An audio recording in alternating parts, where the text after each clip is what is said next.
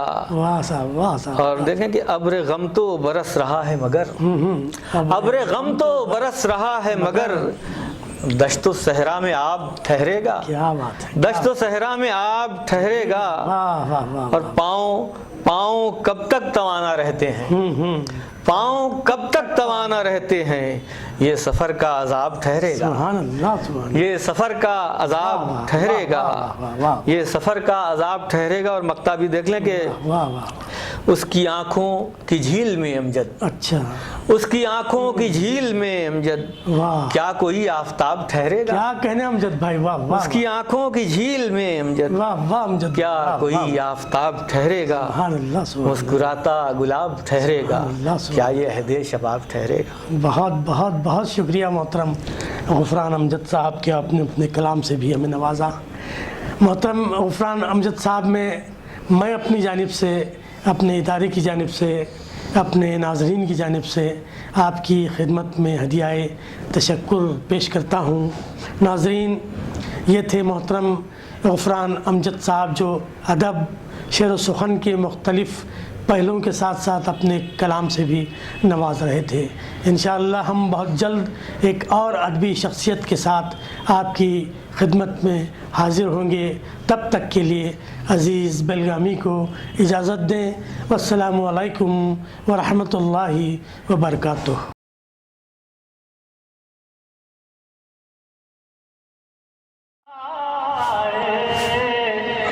میرے مصطفیٰ دعوت و ہدایت کی ایک حسین شفق لے کر، میرے مصطفیٰ